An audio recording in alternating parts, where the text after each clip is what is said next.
Welcome to Bonfire Chats. My name is Donna Tetreault. I'm a parenting journalist, author, and educator, but most importantly, I'm a mom to 2 teen boys. I'll be hosting a series of Bonfire Chats through this first semester to help parents and educators of adolescents thrive in the new school year and beyond. We're planning to do at least 3 per month, so follow us on social or join our community to stay updated on our live recording schedule. But recordings are always available to watch on our YouTube channel. I'm just like you, navigating the ups and downs of parenthood and just finishing up the first month of the school year. And let's face it, every school year comes with its unique set of challenges, right? From the excitement of new beginnings to the hurdles along the way, it's all part of the journey. Now, we have some great tools and strategies that can make life a lot easier for our kiddos and us. We have a fantastic school counselor with us, Josh Rauguth, who's not only an expert in helping students thrive, but also understands the joys and concerns that we all share as parents. So whether you're dealing with first month jitters, middle school transitions, or high school adventures, rest assured you are in good company. Thanks for being with us, Josh, to kick off this exciting journey of helping our children succeed in the upcoming school year. Please tell us about you. Hey, how are y'all doing? My name is Josh Rauguth. I am a school counselor at a public high school in the Washington, D.C. area, but I've been working in education for the past 6 years in a variety of different roles. I've worked in NCAA compliance. I've worked as a school counselor and mental health provider in schools across the United States in New York City, Central Indiana, South Florida, and now up here in Washington, D.C. area. I love what I do. I research what I do. I present on what I do. And I'm happy to be here today to talk to you guys a little bit about how we can best serve our children as we move into the semester.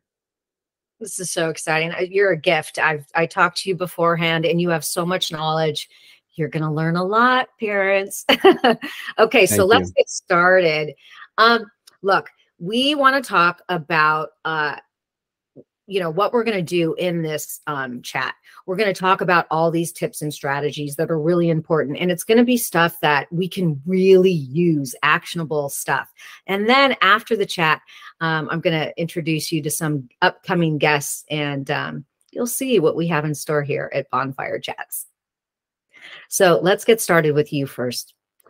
Josh, tell us a little bit about why routines and sleep schedules are so important. You hear it all the time. And I think that parents, we try to incorporate it and we start off the school year really strong, but then sometimes it might fall apart. Just describe to us why it really is so important and to make sure that we maintain it throughout the school year.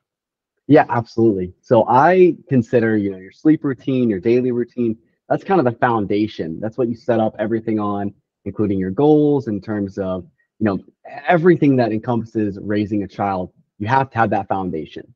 And one of the biggest foundational settings that I talk to parents about all the time in my job is a consistent bedtime.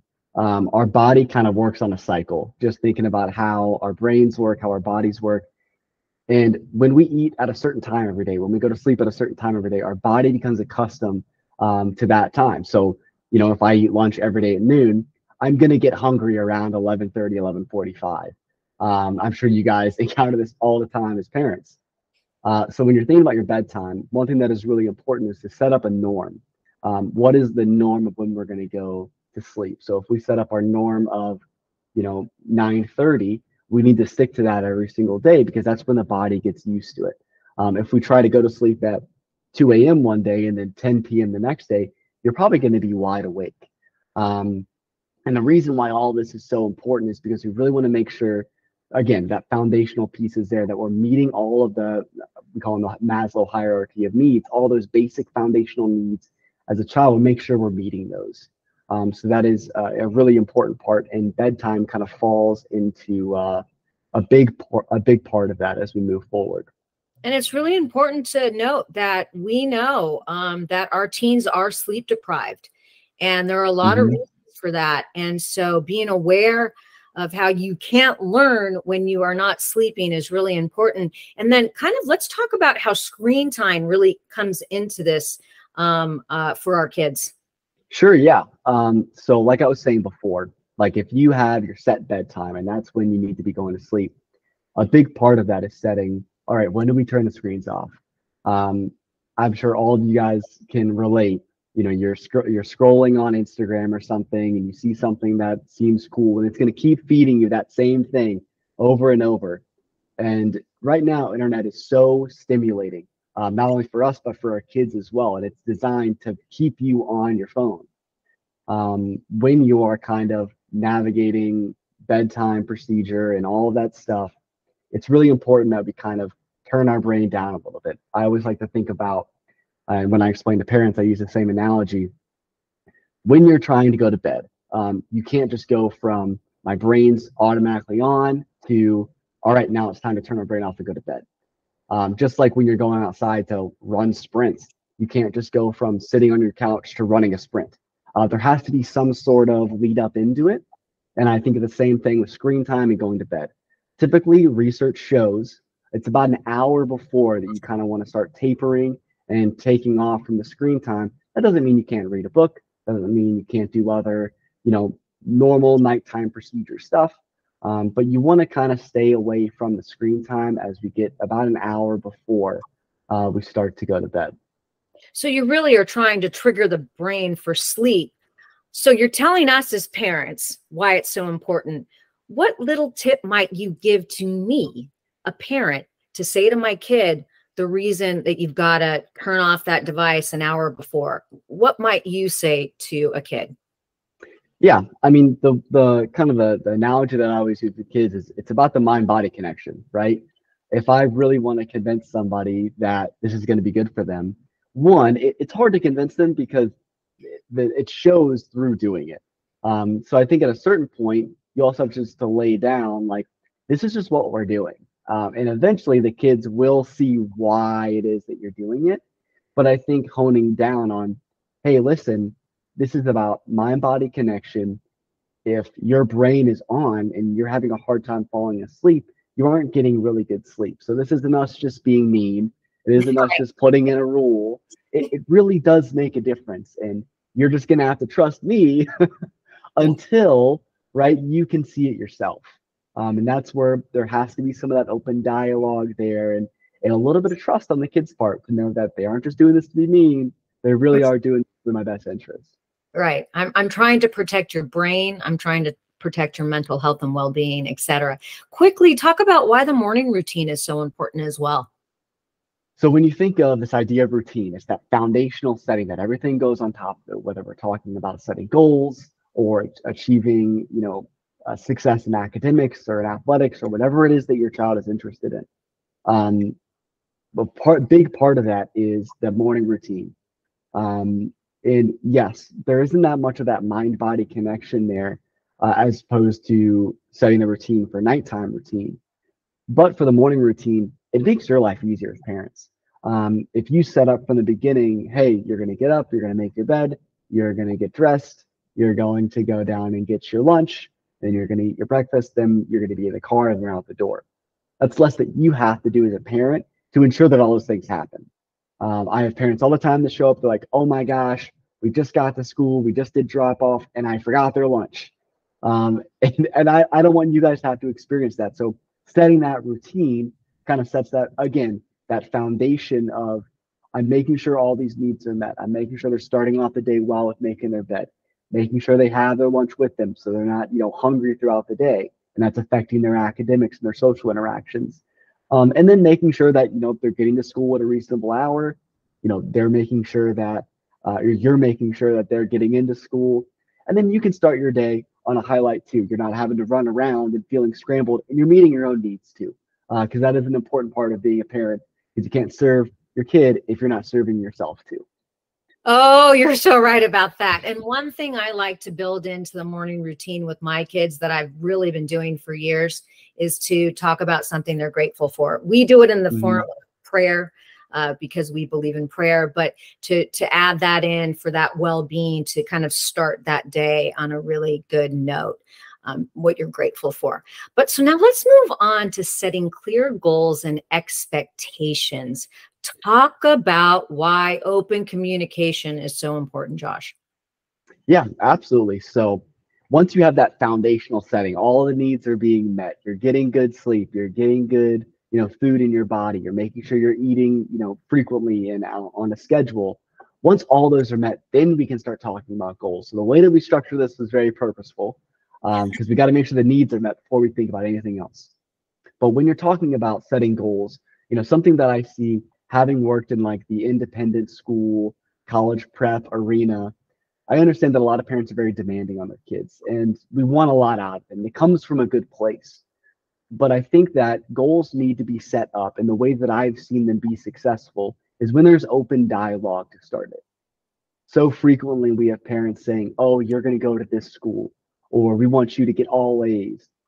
And I see the merit there, and I see where they're coming from, but they aren't including the kid in that conversation.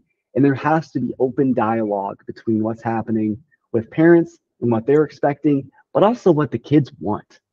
And if there's not that open dialogue to understand what they don't know, then they're just being told what to do. And that could lead to some issues and to some blowouts down the road, because they just feel like they're being told what to do and they don't have any buy-in in what they're doing.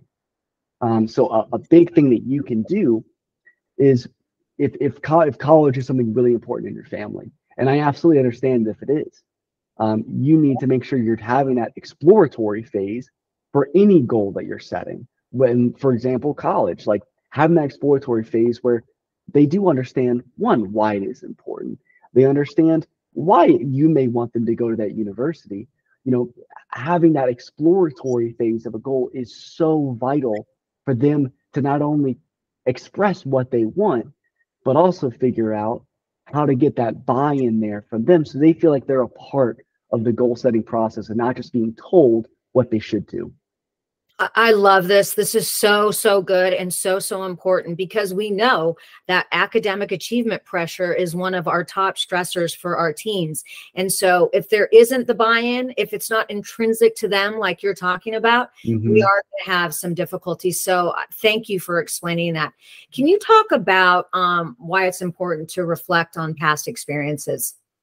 So when you're looking at a goal, a lot of times you need to figure out where you're coming from to figure out where you're going to go. And when we're thinking about past experiences, a lot of times we think of academics. Academics is important to a lot of families, and I completely understand why. It's a really great way to encourage your kid and see measurable growth. And a great way to use past experiences is to figure out, okay, if I really want, or your kid expresses through these open dialogues, I think I really want to improve at math. I've been a B student for the past 3 years in high school. It's my senior year. I want that to be a big goal of mine.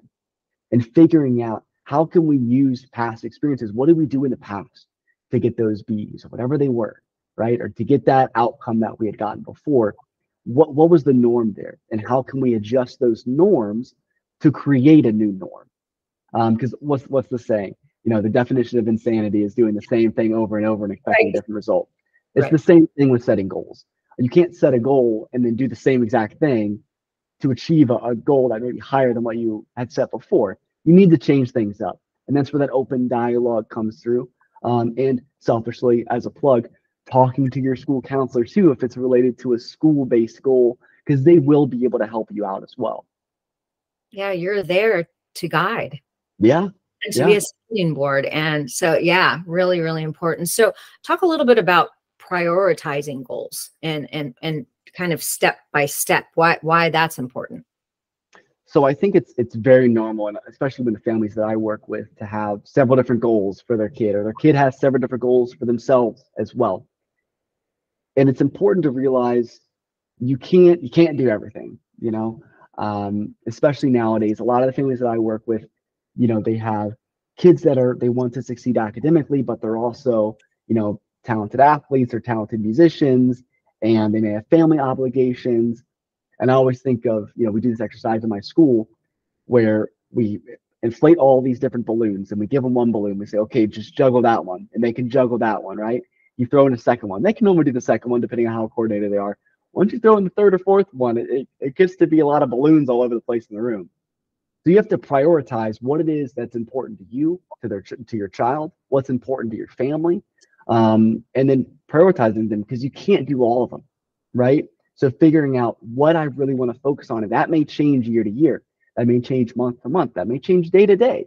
So figuring out, how do I prioritize what I want to do, and how can we have an open dialogue, going back to that, about what we can do to have priorities in our goals, and making sure we're not trying to do too much and have some type of a balance. And I really appreciate the fact that you said that our goals can change. I think a lot of times kids get stuck in goals because I've put so much time into this, X, Y, Z, and I need to stay in it. But if the joy is not there, it's okay to be malleable. It's okay to change course. So I think that is a huge highlight. Thank you for sharing that. Let's talk a little bit about how kids can identify their own strengths and interests. Yeah, that's definitely a really tough one, because I feel a lot of times kids are pigeonholed into one thing. Oh, you've been doing soccer since you were 6, so we're going to keep you in that forever. And they never really get to explore what it is that they like. And that's why I said before, with that open communication and open dialogue, having that exploratory phase, that doesn't just stop when we're kids and we get pigeonholed into one thing. You have to allow them space to be able to figure out what it is they like, and what it is they don't like too. Very often we just get pigeonholed. Well, I've been really good at math my entire life, so I'm just a math person. Like, you've just done math your entire life. Doesn't mean that that's the only thing that you like. And you have to give them experiences where they're not going to be good at things. And they may not enjoy certain things, and that's totally okay. But you have to give them that experience to be able to figure out what they like and what they don't like. That way they're not just going into college or postgraduate plans and just doing what they've always done. They're doing something based off of, call it the process of elimination. So you have to figure out what you don't like, figure out what you like. Yeah. I also like to say to parents, it's important to like bring in people, all different kinds of mentors who can show them different ways. I know when my kids were younger, I never played chess in my life. And I was never going to introduce them to that, but a teacher introduced them to that. And then they became they got on the chess team and they got into it. So I think it's really important for parents to like locate these mentors, people that, can help you in skills that you're not familiar with, to kind of have that introduction. Let's talk really quickly about SMART goals. So SMART goals is just an easy way. It's an acronym for you to create goals that are going to be actionable. So SMART's an acronym that stands for specific, measurable, achievable, relevant, and time-bound. And we have a lot of classes dedicated for SMART goals and one-on-one coaching within Bonfire to really dive deep into this. But this is just an easy way for you guys to figure out, how can I figure out a goal that we have, and how can I set up something that's specific, right? So it's not just, I want to run better, but I want to run a marathon, right? That's a little bit more specific and then measurable. Like, you can't just set a goal of, oh, I want to be better at chess.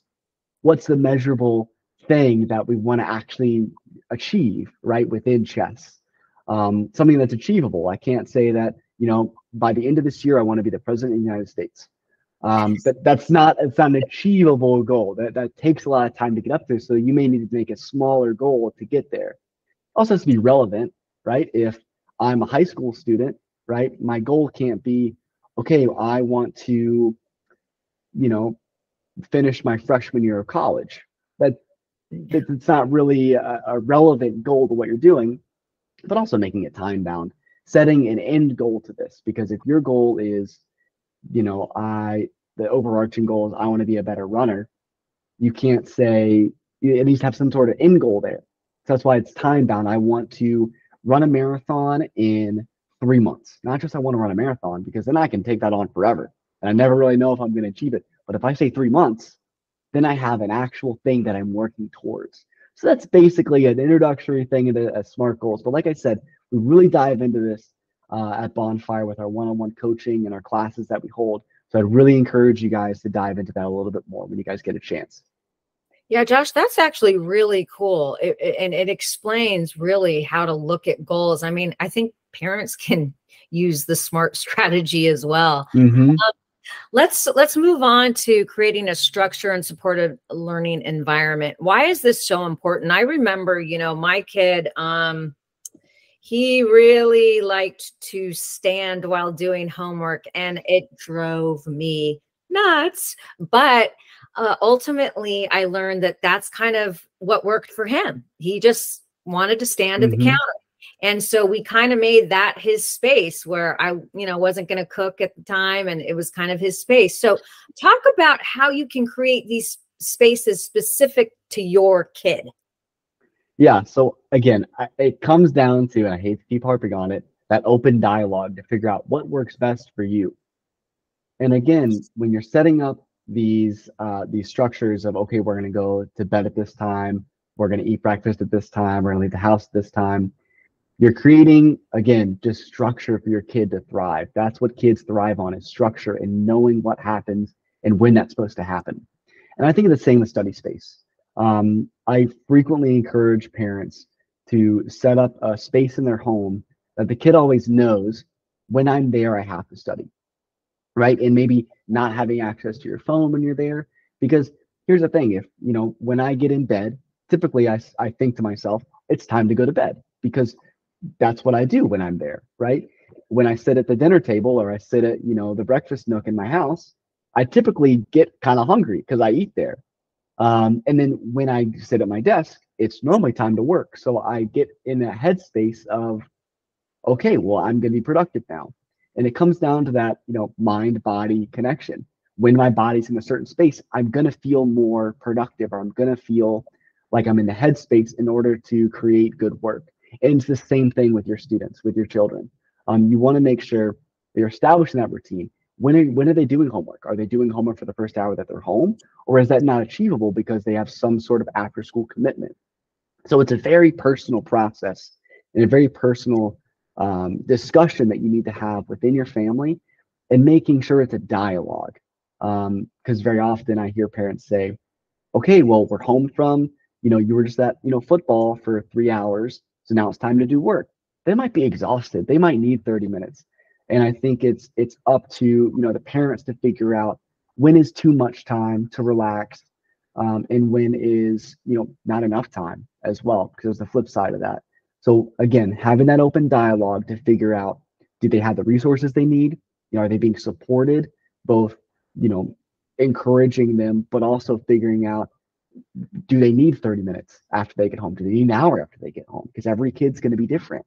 And then establishing that routine of time and space is going to be the most effective way for them to be successful in their academics. Yeah, I like the fact that you're saying, you get home from football and the parent wants to get the kid to get the homework done, because it's kind of a burden on the parent, to be honest. Even if you're not micromanaging, which I want to kind of get into a little bit, but I like to tell parents, think about it like this. You just got home from work. Do you literally want to come home and then start working again? Probably not. So that's where that kind of empathetic understanding of where your kid is coming from, they're beat. They need a break. What does that break look like? But I do really want to hear from you about micromanaging. And, I think that some parents do need to be present to kind of help with the executive functioning, to make clarity for what they're studying potentially. But when do they start backing off? Give us that information. And is it okay to do a little micromanaging if they need it? So when we're talking about micromanaging, time management, it really comes down to, one, having that relationship, and we'll talk a little about this later, but going to back to school nights and being involved in school, so that way they understand what's going on. Very often, if parents don't have a full picture of what's going on, they may ask a lot out of their kids. Something that we see a lot in my school. We offer AP classes, advanced placement classes, for students starting in 10th grade. And it is a huge step up in workload for these students. And so a lot of parents have this, they micromanage, and they encourage their students to study like they were studying for their classes in ninth grade. And that just doesn't work. And so these kids are getting pushed and they're getting told, well, why don't you have this done in an hour when it may be a 2 or 3 hour work worth of assignment, or assignment worth of work. So understanding where the kid's coming from, understanding, what it is that they're doing, and having that understanding and being involved in the student's education, their children's education, that's going to play a huge role in you being able to figure out time management piece in order to figure out, am I micromanaging or not? So I definitely would encourage you, just be involved in your kids' education. That way you understand what's going on and you can help them figure out the best way to manage everything that's happening. I think it's a really important point that you're making about being involved in these high school years. I feel like as a parent, sometimes we're led by teachers and administrators to, it's time to kind of back off. It's up to them now. And I also think that in the parenting world, we feel like, well, it's time for us to back off. But the fact that you're saying that, speak a little bit more to that. I think it's really important for parents to understand how important being even just present for our children in this educational process is, coming from your expertise. Yeah. So, I think there is some merit to saying that you need to give the kid a little bit of space, especially once they get to the tail end of middle school, into high school. But they can't do it all on their own. I encourage you to think, when you were 15 or 16, I know when I look back to when I was 15 or 16, I don't think I could have done it without a little bit of guidance from my folks. Right.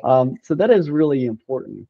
And I think that there's a difference between constant, I hate to use the word, nagging of, have you done this assignment? Have you done this assignment?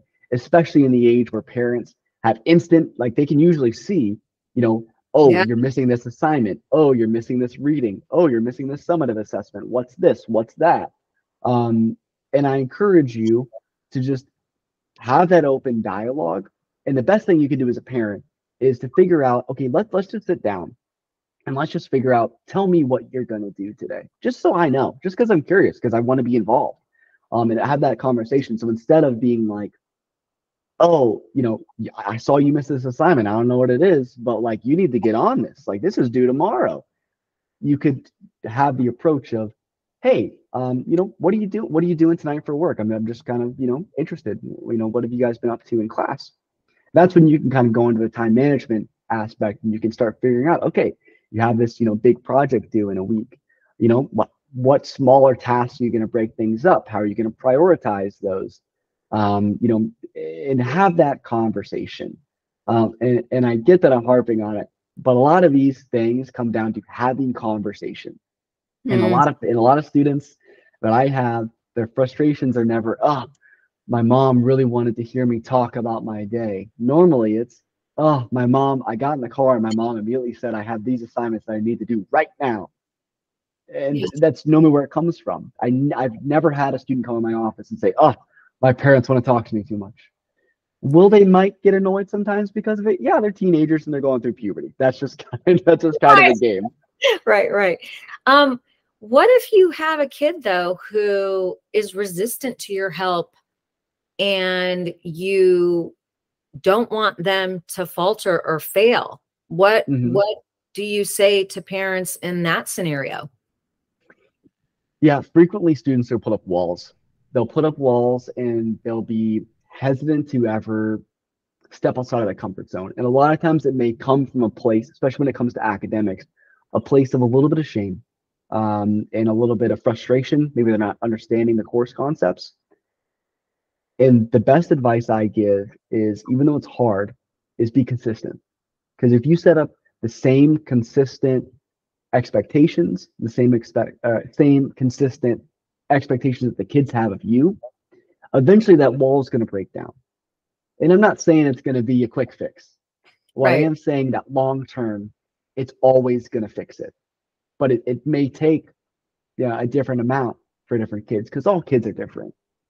So I would just recommend, and I would implore you as parents, where if you are running into an issue where your kid is being resistant, I think the first things first, is there anything that's going on in the environment that's creating a resistance? Okay. Right? Maybe it's the vocabulary, you and your spouse are using, or you and whoever is in the home is using. Maybe it's distractions in the space. Maybe it's always loud and there's always people over, so they don't have a space to actually, do the work they're supposed to be doing. Maybe it's their, having an issue popping up at school, whether it be with their peers or with their teachers, or maybe with grasping the course content. So I think figuring that out first, because that's the key to this, figuring that out, and then moving on to, okay, I'm just going to show up. And showing up for every parent looks different. Maybe that's, doing check-ins, which we'll talk a little bit about here in a little bit. Or maybe that's just, hey, I'm driving you home from school. Let's just talk about random stuff. And then we get home and then we can figure out, like, okay, tell me about what, homework you have to do tonight. And having that conversation, starting that conversation. But that would be the best advice that I would have. And then I give frequently for parents that run into these walls. Yeah, no, it's really good. Thank you for that, Josh. I appreciate it. Before we move on, I do want you to talk a little bit about the Pomodoro technique. Right. So the best way to, research shows at least, the best way to approach work is to have different chunks. So you have a 25-minute chunk of working, and that's focused work without using your phone, and then a 5-minute break. Basically what that does is that's allow you to do like sprints. So I do a sprint of work, and then I have a little bit of relief, because if you're just working, I'm sure you parents have, encountered this too. If you're working, you're going to burn yourself out, and then you are just not going to be able to be productive anymore. Has to be some sort of break, and for everyone that looks different. Maybe for some kids that might be a movement break. They might be moving around a little bit. They might, go outside and throw a ball around for a little bit. For some kids, that might be phone time. Like, for every kid, it's going to be different. But figure out what works for them by trying different things. So typically, once you do 4 cycles of this, so it's going to be about 2 hours, there's a break of like 15 to 30 minutes to really just reset everything, have your palate cleanser, and then you can go back in to those 4 cycles of, 25 minutes of working, 5-minute break. That's typically how it works. To be quite honest, I use the same thing on my day-to-day work, and it works really well, because if I sit down for 4 hours and try to just work straight, which some people can, and more power to them, I'm not one of those people. And this works great for me. And I know some students that have used it as well, and it's been successful for them. Yeah, really good. Really good. Okay, let's move on to having open communication with teachers, school counselors, and staff. I didn't say this, but before I was a journalist, I was actually an elementary school teacher. And I have to say that parent-teacher conferences gave me a lot of insight to the child. And I think that, a lot of times parents go into these conferences thinking, I've just got to listen to what the teacher's saying. Of course you do. You have to hear what's going on with your child. But I love to recommend to parents to tell the teacher about your kid. Tell your teacher what makes your kid tick. Like, what are they like at home? Because you want to kind of build that connection with student and teacher. So let's talk about more ways that teachers, administrators, students, parents can all connect. So we live in an age where parents have unprecedented access to their kids' education, and it is truly wonderful when it's utilized the correct way. I would definitely recommend for every parent to have involvement in what their kids are doing at school. And one, like you were saying, a great way of doing that that's already built into most schools is, your parent-teacher conferences, where you can actually go meet the teachers. You can actually go talk to them. You can give them insight that the teachers may not know that's happening outside of, the school, that's happening at home, or stuff that's happened in the past that they may need to be informed about, so they can teach your child the best way. And that is a really great way for you to communicate that, but also to get insight on, what course content are the kids accessing? Are there certain ways that the teacher may want them to study something? Are there, certain, dates that you may need to know? Like, these are really great way to know, whether it's parent-teacher conferences or back to school night, where you can actually get a better understanding of what's really happening, and you can actually see the inside of the school, which is sometimes nice too. So I can think about, Yeah. oh, I wonder what my son's doing right now. And then you can actually visualize it in your brain of what's happening. Yeah, so we've talked about teachers. I really want to talk about the role of the school counselor. And Mm-hmm. that's all Bonfire, right? So I really tell parents, how do you utilize a school counselor? So I always say that the school counselor kind of is the catch-all drawer of the school. So you have the teachers that are strictly academic, right? And then you have administrators that are typically strictly disciplinary or that side of things. The school counselors kind of exist in that norm or that middle ground a little bit, where school counselors are really focused on making sure your kids are getting and they can access course content, right? A lot of times they may have a little bit of dealings in special education, so your 504s, your IEPs, which it goes into that accessing curriculum bucket. A lot of times they do have an academic role where they may be doing course scheduling, they may be doing parent-teacher conferences, which are outside of your built-in back to school night and stuff like that, where you may need to meet about a certain issue that's popping up. And then you also have the bucket of mental health and college counseling, where you're not only thinking about, hey, let's talk about the future, let's talk about what life looks like after high school, but you're also there as a mental health clinician. You're there to work through whatever may be happening. Maybe we're having a rough day and we just need 30 minutes to talk through it. Maybe there is an ongoing issue. Maybe there's bullying going on. Maybe whatever the problem may be, school counselors are there to serve as that kind of liaison for the students to work with them and make sure that they are successful as possible, whether that be socially, emotionally, or academically. So what's a typical kind of conversation that you might have with a kid who's seeking your insight and advice? What's typical?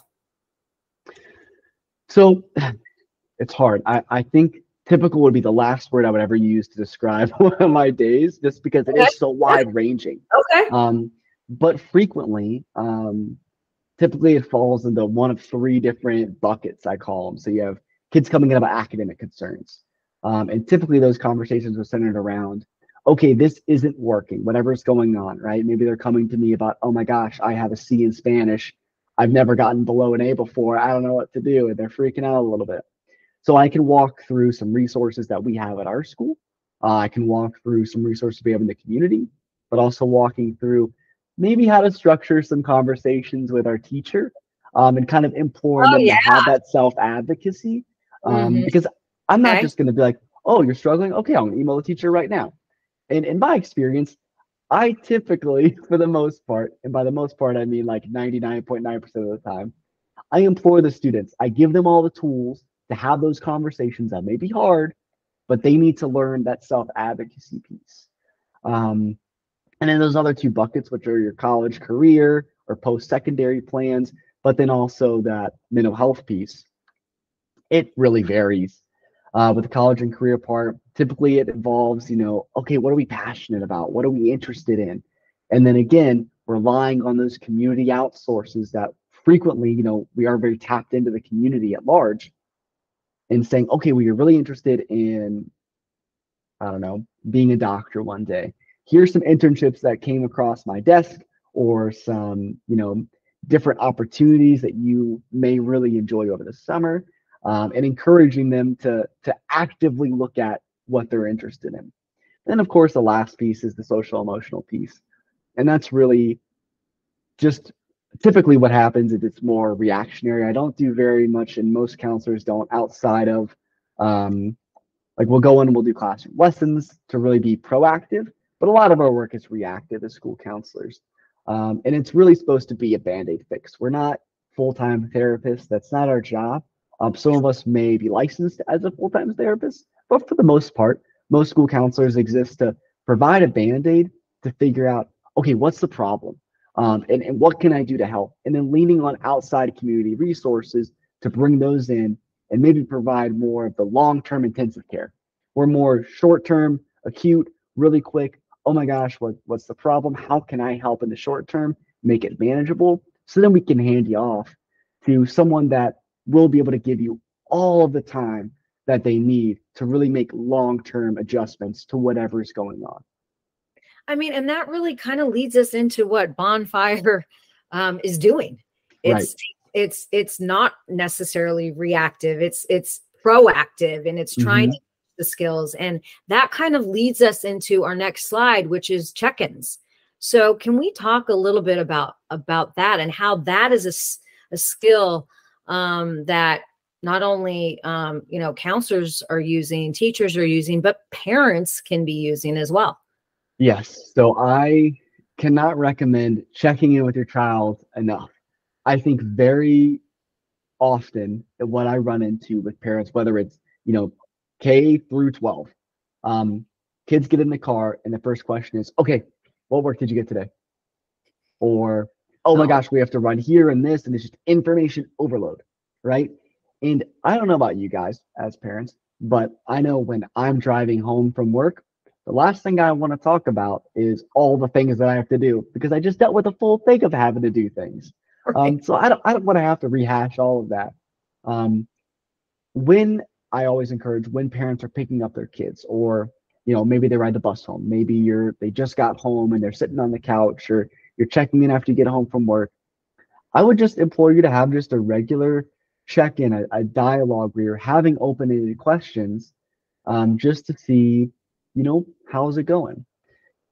I also recognize that very often, especially with teenagers, you ask them open-ended questions and they give you that was good. Right. Yeah. Yeah. It's okay. Yeah. Yeah. But I think that's where you can, again, going back to the idea, being present and being consistent.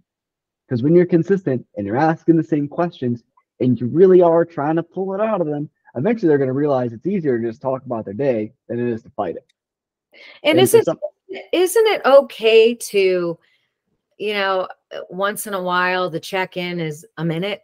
It doesn't have to be this long, drawn out conversation all the time. Can you talk to parents about that? Because I think there's this feeling that if I'm not checking in with my kid all the time, I'm going to lose sight, or he's not going to think I care, or X, Y, and Z, whatever else, to kind of ease parents about, you know, the check-ins are important, but, you know, once in a while they can be like, just like a quick check-in. Yeah, absolutely. They don't need to be drawn out. I think a lot of times we think to, like, you know, insert your favorite sitcom here of the family sitting at the table eating dinner together. Like, I don't know, when I was growing up, and even now, I don't remember ever sitting down all together as a family eating. I mean, we were always running the soccer practice or lacrosse practice or whatever events going on at school, or music rehearsals or private lessons. Like, there was never a time where we're all sitting down. So I think expecting that that's going to happen is a fallacy. That's just not going to happen. For some families, it might, and more power to you. But I don't know most families that it is. So it can be a minute, and it may be unscheduled. It may be on Tuesdays we'll do it on the way to soccer. On, you know, Fridays we'll do it, you know, when we're sitting in the backyard because it's a Friday and we're relaxing. Or it's going to look different for every family. And figure out what works for you. And some kids may want to talk for 30 minutes. Some kids may want to talk for one. And that's okay, because every kid's going to be different. And even within your family, two siblings may be totally different with the way they want to approach it. And that's totally fine too.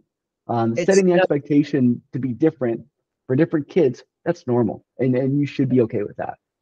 Yeah, it's funny with my two boys. One of them is a talker. The other one doesn't like to talk a lot, but I know that he wants to talk to me when he's like, I'm going to go shoot some hoops outside, Mom. And I know that's kind of the cue. Mm-hmm. Some hoops with me, Mom, and you'll get something out of me. So I think it's being really aware of, you know, when your kid likes to talk. Mm-hmm. Mm-hmm. So let's talk about the balancing academics and the emotional support. I mean, I think that this is just becoming highlighted incredibly post-pandemic. I mean, you know, look, I'm a lot older than you. I didn't grow up with, you know, parents or a family that talked about emotions, talked about social emotional learning. I mean, it just wasn't what parenting was. Nothing against my parents, they're great parents, but we are so much more aware now as parents about that emotional component. So talk a little bit about that. Yeah, I mean, I think you hit the nail on the head there. Norms have changed exponentially between, when a lot of parents nowadays grew up versus, what kids are expecting, what they may need, and what, we found that is, best for these kids. So a lot of parents don't even know how to start the conversation. And that's totally fine. I mean, I'm sure why a lot of you guys are tuned in right now. Yeah. And I think you are doing the right step by figuring out how to have those conversations. And one, before we even get into this, I would implore you guys this is a self-plug, talk to your school counselor, because they will be able to help you navigate those conversations that are unique to your family, because every family is going to talk about them different, especially when it comes to emotions. But I think there is a balancing act between academic support and emotional support, because I think too much of one can really affect the other. So what Okay. you need to figure out is, if I'm really harping on academic support all of the time, right? Or I guess focusing on academics. I know you have this assignment, this assignment, this assignment. I can't tell you how many times I've seen students just break apart at the seams because they are so stressed over everything that their parents are putting on them, in addition to the pressure at school and stressors at school. So what you guys can do best as parents is to figure out what is too much, and when it comes to academic pressure, because there is some merit to pushing your child to achieve more, but you can definitely overflow it. If you're filling up a glass and you fill it up with too much water, it's going to overflow off the side. So you guys can do the best job that you can by figuring out, how can I really make sure that I'm supporting their emotions? I'm not putting too much on their plate. We're having these check-ins. We're working through things together. We're working through issues they may have at school. And they know that I'm there for them. They may not always use me, but they know that I'm there for them. But then also pushing them to be the best version of themselves as possible. And it's going to take trial and error. And it's going to, maybe involve some tears sometimes. And you can't beat yourself up too much. But you do have to learn from those moments. And then I think, too, especially when it comes to emotional support, sometimes our children may come to us with issues that we may not feel equipped to handle. And especially nowadays in this age, where Yes. it is so much more common to talk about our emotions, some parents may not feel equipped to be able to navigate that.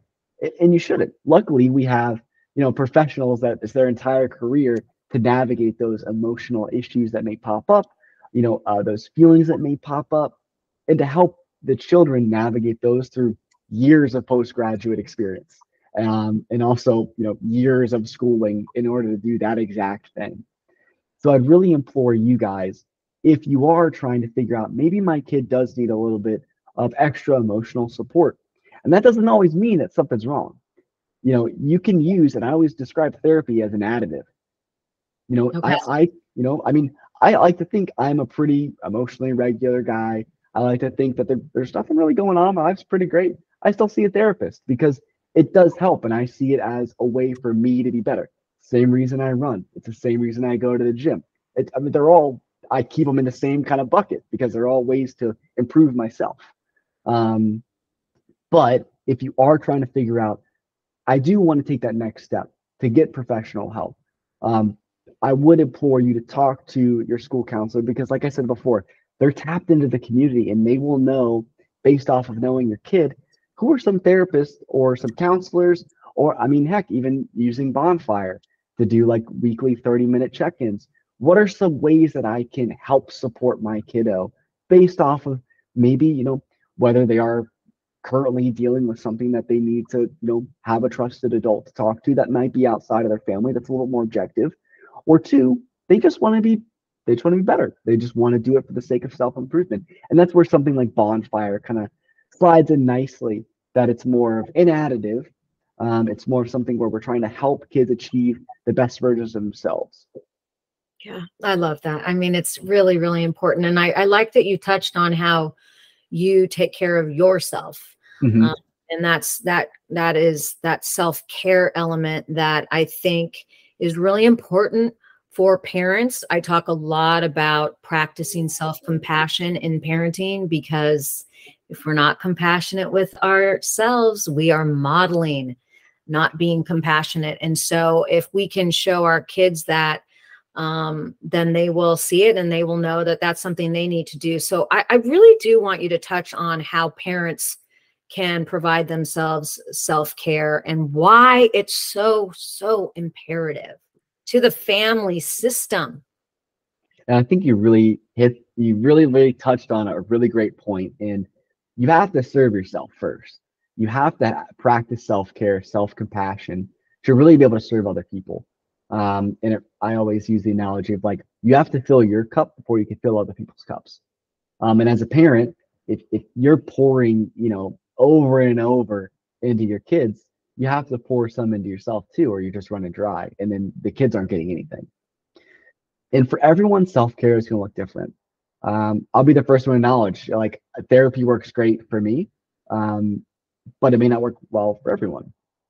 And in that case, like, there are so many options to help treat yourself and make sure that you are happy. A lot of people like working out. A lot of people may, play video games, or, you may want to go out to eat with some friends every once in a while. And that's when, you can figure out what works best for you to fill your cup. And for me, that's, working out, that's running, that is, going to therapy every other week. But for some people, that may be different. And I think being willing to be vulnerable and, again, model that you're going to take care of yourself is only going to make your kid realize that's the normal, right? So I'm going to do that too. Because kids are going to pick up from what you do, and you need to make sure you're modeling the right way to take care of yourself, or they're not going to do it. No, they're not. And I think, talk a little bit about, as we finish up on the self-care aspect, I have gone to therapy in periods of my life. Just because you go to therapy doesn't mean it has to be a lifelong commitment.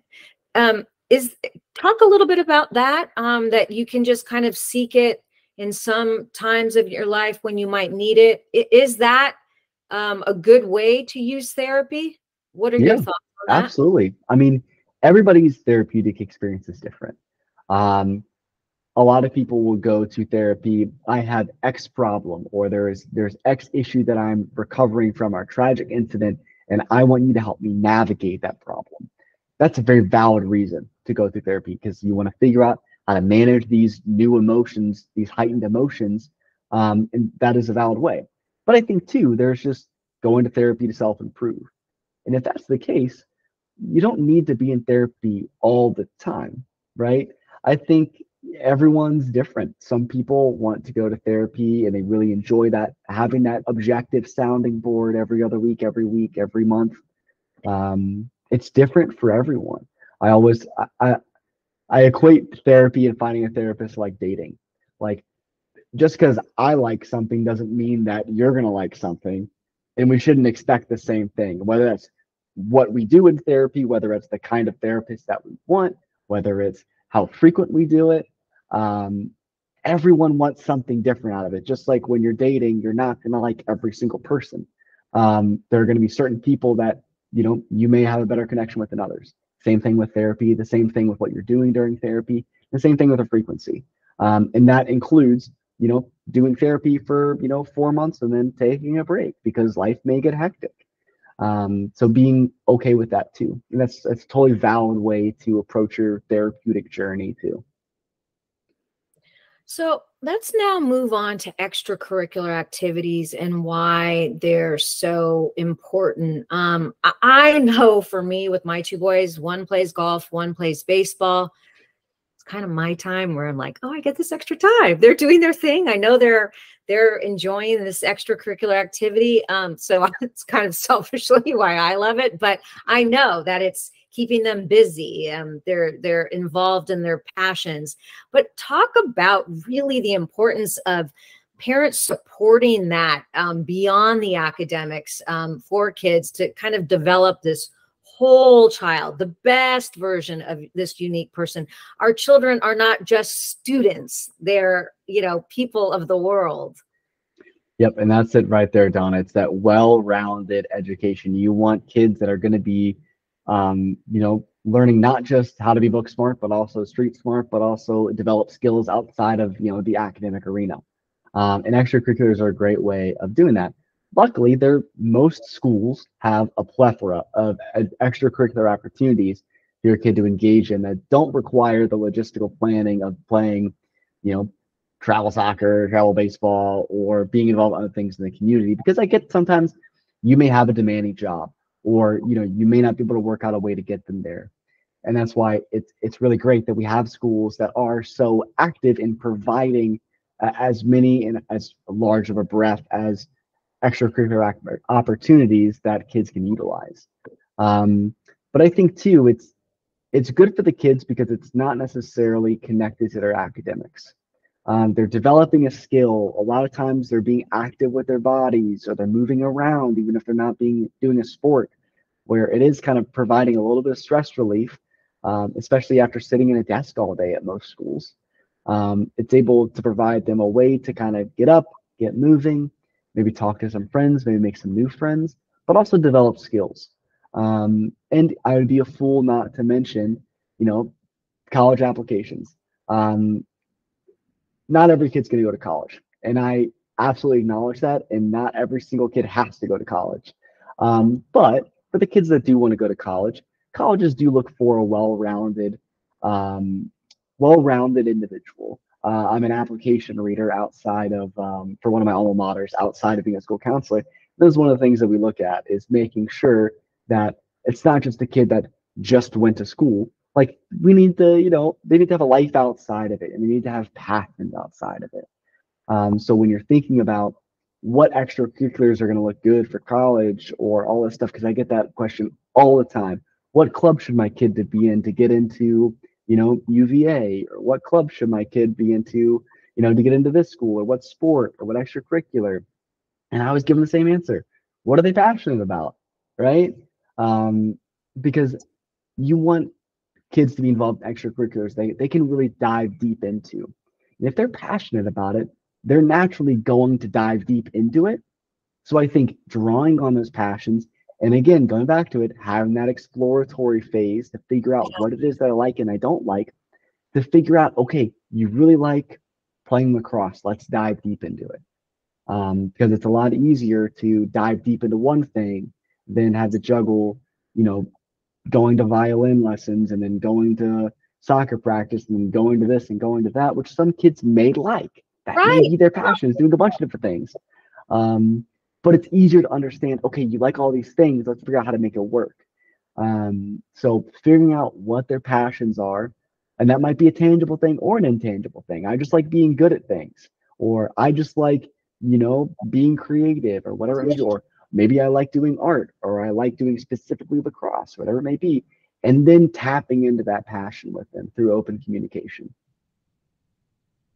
So the last thing that we're going to talk about is celebrating the small wins, the importance of celebrating, the importance of joy. We've talked about, school and all of the emotional angles to that, and extracurriculars, and just life of a student just today. But why it's so important to celebrate wins and to provide joy. There's so much in positive psychology that talks about joy and incorporating that into your family. So talk about celebrating. Yeah, so often in education in general, we focus on, you didn't do this, you got this grade, what happened? Hey, you're out on the court and you missed this big, pass, you missed this, point, or whatever it may be. What happened? And we really fail. And a lot of times parents do forget that, like, we also want to celebrate them. And we also want to celebrate the small wins. Not every single day is going to have a big, oh my gosh, you did this or you did that, or this huge things that we can celebrate. It's okay to celebrate small. And I think the biggest reason why you want to do that is because it just boosts self-esteem. You really want to encourage your child, right? Because if we only focus on the negatives, what do we expect them to focus on?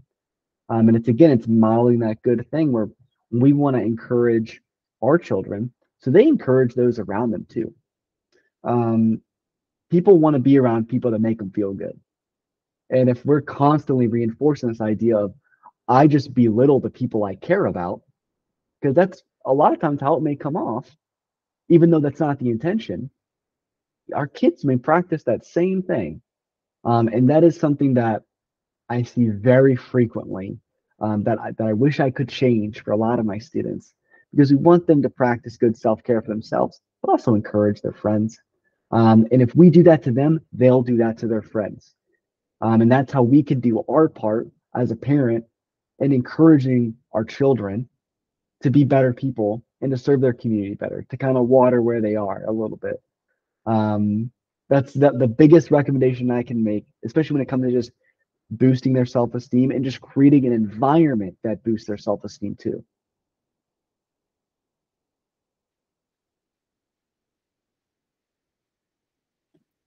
And really building that resilience, which is so imperative to mental health and well-being.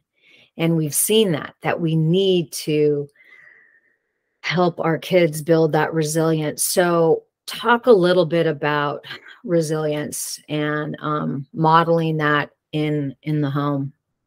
Yeah, definitely. I mean, I think a huge issue that I see with students nowadays is, okay, this goes wrong. It all sucks. You know, they completely give up after one thing goes wrong, even if it's a little tiny thing. We can do our jobs as parents better by modeling, and that's the best way to, really establish resiliency, is because a lot of parents ask me, just show them what it looks like. Because a lot of kids, they just may not even know what to do. And a lot of these issues that may pop up may stem because they've never seen it. So I would encourage you as parents to be very mindful of the way that you interact with things or that you approach different situations. Because I think back to certain situations that happened with my parents, and I think of how I handle things today, and it's a direct reflection of that. Same thing with certain habits I may have, and you guys can probably think of the same thing. Oh, my mom used to always do this, or they used to say this one thing this certain way, or they always used to hold their fork this way, or they may, whenever they get mad, they get really, really mad, or whatever it means. A lot of times we get that from our parents, or we get it from people that are closely around us. So you want to make sure that you're modeling the right way to approach situations. And that's how you really figure out resiliency. And then when you don't model it properly, to acknowledge it and tell kid, I didn't do that the right way. This is how I should have maybe done it, to be that better model. Yeah, owning up to your mistakes is a huge one, because so many kids don't know how to do that. Hard to teach a parent sometimes, but you're right. Because they never see it at home. So, I mean, you are a wealth of knowledge. You are a gift. I learned so much from you today. I hope that so many parents listen in and hear all of your wisdom. Is there anything before we leave that you might want to share? Anything about anything that we've talked about that is important, that you think is important to mention? I think the biggest takeaway is just be willing to have open, vulnerable conversations that are two-sided. It's two-lane road with your kids. That is really the crux of everything that we talk about, and everything that we really try to push is having those conversations. But don't forget that to really have those conversations and to be able to dive deep and to be able to really talk about what's going on, you have to meet those foundational needs, that Maslow hierarchy of needs. And a lot of that comes with setting that foundation, understanding we're going to go to sleep at this time. We're going to have, meals at this specific time, making sure you're not packing only junk food. Sometimes it's okay to pack junk food, but not all the time. And making sure you're hitting all those needs that every single kid needs to be successful, then you can really dive deep and be vulnerable in those conversations and encourage them and challenge them. But if you're not meeting those needs first, then those conversations are going to be futile. So meet those needs, have those conversations, and that'll be a foundation of success that your child will use for the rest of their life. And then Josh, just some words for parents who may feel overwhelmed that I'm not doing enough, or I don't know how I can do all of this, what would you say to those parents? Just worry about one thing at a time. You don't need to change everything. One change is going to have a huge ripple effect on the family dynamics, on your child's outlook, on your outlook. Don't try to change everything. Just change one thing at a time, because then you can really figure out what works and what doesn't work. Take trial runs of things for 2 weeks, for 3 weeks, and just see what works, what doesn't work. You may try something that I say today that may completely fail and not work at all, because every family and every kid's different. So be willing to try new things, and don't freak out that you have to do everything. Just do one thing. Just try to figure out one thing to do better and go from there. Okay, you're awesome. Thank you so much, Josh. Thank you guys so much. You are just a gift. Thank you for everything. I hope that people can take something from you and really use it in their lives. I know I will be. So thank you so much, Josh. And just so you know, we're going to have more of these amazing Bonfire chats. The next chat is going to be with Christina Cipriano. I am very excited about this. SEL 101, the foundation for success. And then we are also going to be talking to Ali Fantel. She's going to talk to us about how to talk to our teens about sex. Yikes. But it's something that we have to do, right? So that's another Bonfire chat that's coming your way. So I just want to say thank you for joining us. Josh, again, for all of his insight, just amazing. If you have any questions, anything that you want answered, come to us, support@bonfiredw.org. And just know that we're here for you. And we look forward to the next time. So bye-bye from Bonfire Digital Wellness.